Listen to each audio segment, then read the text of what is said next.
नमस्कार दोस्तों, मैं डॉक्टर भावेश। आज के वीडियो में मैं आपको बताने वाला हूँ कि फेल्टोरी नाम का जो होम्योपैथिक मेडिसिन है, एग्जैक्टली इसका जो 3x है या 6 पोटेंसी है, आप कब यूज़ कर सकते हैं। जो फेल्टोरी नाम का होम्योपैथिक मेडिसिन है, कौन कौन सी क्लिनिकल कंडीशन में आप यूज़ कर सकते हैं, कौन सी बीमारियों में इसको यूज़ कर सकते हैं। ये बहुत ही इफ़ेक्टिव मेडिसिन है, ख़ासकर पेट से संबंधित होने वाली बीमारियों के लिए। पेट के लिए बहुत ही अच्छी दवा है, पेट में होने वाली समस्या के लिए बहुत ही अच्छी दवा है। तो पहला देखते हैं, जब आपकी जो कहना चाहिए, जब आपका डाइजेशन ख़राब हो जाता है, जैसे ख़ासकर हम बात करेंगे, जब आपका लिपिड का या फैट का जो डाइजेशन है वो ख़राब हो जाता है, या हम बोलेंगे कार्बोहाइड्रेट डाइजेशन ख़राब हो जाता है, या आपकी बॉडी में प्रोटीन का डाइजेशन खराब हो जाता है, तब फिल्टोरी काम करती है। क्योंकि जो फिल्टोरी आप जब देते हैं, तो ये क्या करती है, बॉडी में जाती है, आपके आपके स्टमक में पाए जाने वाला जो प्रोटीन का एंजाइम है, जो प्रोटीन को डाइजेस्ट करने वाला एंजाइम है, उन एंजाइम की एक्टिविटी को ये इम्प्रूव करता है। साथ में वहाँ पर जो सिक्रीशन होता है एंजाइम का, या रिलीज जो होता है एंजाइम का, उसको इम्प्रूव करता है, ताकि नॉर्मल नंबर में एंजाइम आएगा, तो वो आपके प्रोटीन जो मतलब पेप्सिन नाम का जो एंजाइम वहाँ पर होता है, उसको वो स्टिमुलेट करेगा, रिलीज करवाएगा, जिससे प्रोटीन डाइजेस्ट होगा। इसी प्रकार से क्या होता है, ये जो आपका फिल्टोरी होती है, ये क्या दवा जो होती है, आपके ड्यूडेनम के सिक्रेशन को बढ़ाता है। क्योंकि ड्यूडेनम में एक विशेष प्रकार का आपका जो जूस निकल के आता है, उसका नाम होता है पेनक्रियाटिक जूस कहते हैं हम लोग। और उस पेनक्रियाटिक जूस में दो इंपॉर्टेंट टाइप के एंजाइम्स होते हैं। पहला एंजाइम होता है आपका लिपिड को डाइजेस्ट करने वाला लाइपेज, और दूसरा होता है कार्बोहाइड्रेट को डाइजेस्ट करने वाला एमाइलेज। तो इन दोनों के लेवल को वहाँ इम्प्रूव करवाता है, ताकि जो भी आप खाना खाएँगे और उसमें जो आपका लाइपेज़ होगा, तो वो मतलब जो लिपिड होगा, उसको डाइजेस्ट करने वाला, जो यदि लाइपेज़ नॉर्मल होगा, तो लिपिड को डाइजेस्ट करेगा, डाइजेस्ट कर कर उसको फैटी एसिड्स में कन्वर्ट करेगा, क्योंकि हमारी बॉडी उन्हीं सब्सटेंस को हम अंदर लेती है, जो सबसे छोटे मॉलिक्यूल होते हैं। जैसे कि लिपिड का सबसे छोटा मॉलिक्यूल होता है फैटी एसिड। तो ये जो लाइपेज होता है, आपने जो लिपिड खाया उसको तोड़ के फैटी एसिड में कन्वर्ट करता है, ताकि हमारी आंतें उसको अंदर ले ले। तो ये आपकी आंतों में, ड्यूडेनम में, स्मॉल इंटेस्टाइन में, छोटी आंत में क्या करता है, लाइपेज की संख्या को या लाइपेज के लेवल को नॉर्मल करता है। ठीक है। साथ में वो एमाइलेज के लेवल को नॉर्मल करता है, जो आपके कार्बोहाइड्रेट को ग्लूकोज में तोड़ता है। मतलब कार्बोहाइड्रेट का छोटा अणु होता है, ग्लूकोज उसमें बनाता है। इस प्रकार से ये फिल्टोरी जो होता है, डाइजेशन को इम्प्रूव करता है। कैसे? आपके शरीर के अंदर, आपके स्टमक में एंजाइम, प्रोटीन के एंजाइम को इंक्रीज करके, लिपिड के एंजाइम को इंक्रीज करके, कार्बोहाइड्रेट के एंजाइम को इंक्रीज करके, यदि वो कम हो गए हैं तो उनको नॉर्मलाइज करके करता है। ठीक है। आगे बात करते हैं।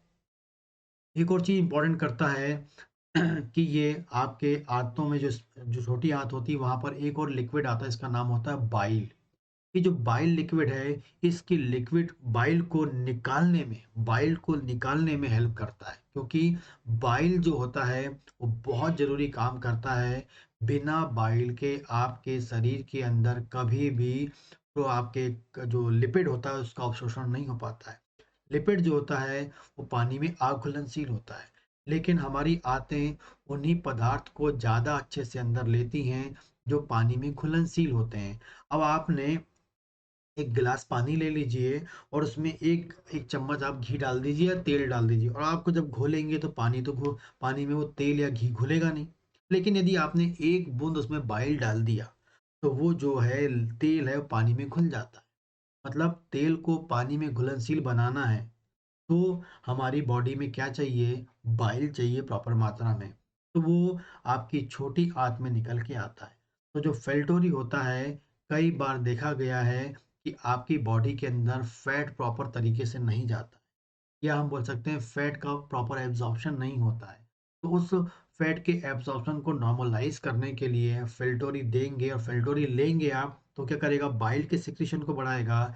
बाइल वहाँ पर आएगा, वो फैट को पानी में घुलनशील करेगा, और आपका जो फैट है वो एब्जॉर्ब होगा। तो फिल्टोरी बाइल के सिक्रेशन को बढ़ाकर फैट के एब्जॉर्प्शन को बढ़ाता है। लेकिन इसी प्रकार से हम बात करते हैं कि जब बॉडी के अंदर क्या होता है, आपके गॉल ब्लैडर होता है, पित्ता होता है, पित्ते में बाइल जमा होता है, ठीक है? पित्त जमा होता है और ये पित्त जो होता है लीवर से बन के आता है और कहाँ जमा होता है? पित्त में जमा होता है, पित्ताशय में जमा होता है, जिसे हम गॉल ब्लैडर बोलते हैं। लेकिन ये जो बाइल होता है लिक्विड फॉर्म में होता है। इसका क्या होता है? ये लिक्विड फॉर्म में होता है। इसके अंदर जो होता है, ये कोलेस्ट्रॉल भी पाया जाता है और ये लिक्विड फॉर्म में पाया जाता है, ठीक है? इसका एक नॉर्मल पीएच होता है, उसमें वो कन्वर्ट मतलब लिक्विड फॉर्म में रहता है। लेकिन यदि यदि यदि ये जो पित्त पित्त जो है मतलब बाइल जो है, ये सॉलिड फॉर्म में होने लगे, ये लिक्विड फॉर्म में ना रह के सॉलिड फॉर्म में रहने लगे। मैं एग्जैक्टली बात करेंगे इसमें जो कोलेस्ट्रॉल है वो लिक्विड फॉर्म में ना रह के, एग्जैक्टली आपको याद रखना है कि जो बाइल है, पित्त है, वो उसमें जो कोलेस्ट्रॉल पाया जाता है वो लिक्विड फॉर्म में होता है। लेकिन यदि यदि यदि उसका जो कोलेस्ट्रॉल है या हम बोलेंगे जो बाइल है, वो लिक्विड फॉर्म में ना होकर वो सॉलिड फॉर्म में होने लगता है, मतलब पित्त के अंदर पथरी बनाने लगता है या गाढ़ा होने लगता है या पत्थर जैसे कन्वर्ट होने लगता है, तो उस बाइल कोई कोलेस्ट्रॉल को या उस बाइल को फिर से लिक्विड फॉर्म में कन्वर्ट करने के लिए, उस कोलेस्ट्रॉल को अगेन लिक्विड फॉर्म में मतलब जो बाइल के अंदर का जो कोलेस्ट्रॉल है उसको अगेन लिक्विड फॉर्म में कन्वर्ट करने के लिए फिल्टोरी रोल प्ले करती है।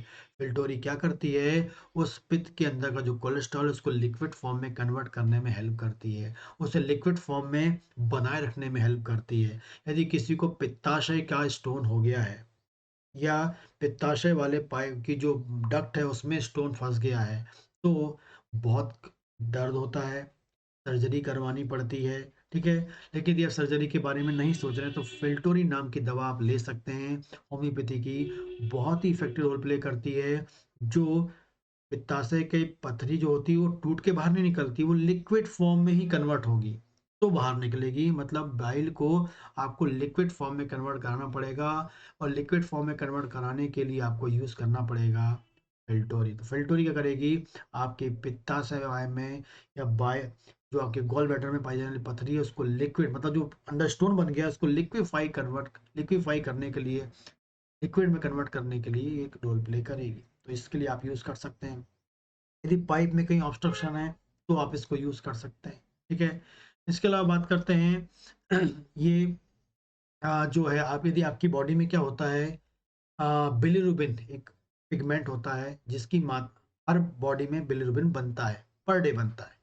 लेकिन यदि वो अधिक मात्रा में बनने लगता है तो फिर आपको शरीर में पीलापन दिखता है, जिसे हम बोलते हैं पीलिया, जॉन्डिस बोलते हैं।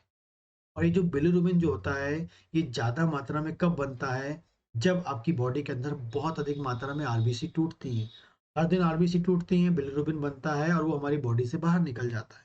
लेकिन जब अधिक मात्रा में आरबीसी टूटेंगे तो अधिक मात्रा में बिलिरुबिन बनेगा और अधिक मात्रा में बिलिरुबिन बनेगा तो हमारी बॉडी में पीलापन, जॉन्डिस जिसे हम बोलते हैं। तो ये जो बिलिरुबिन है इसको बॉडी से बाहर निकालना है। जॉन्डिस हो गया है, बाहर निकालना है। तो बाहर निकालने के लिए वो क्या करना पड़ेगा? आपको फिल्टोरी लेनी पड़ेगी।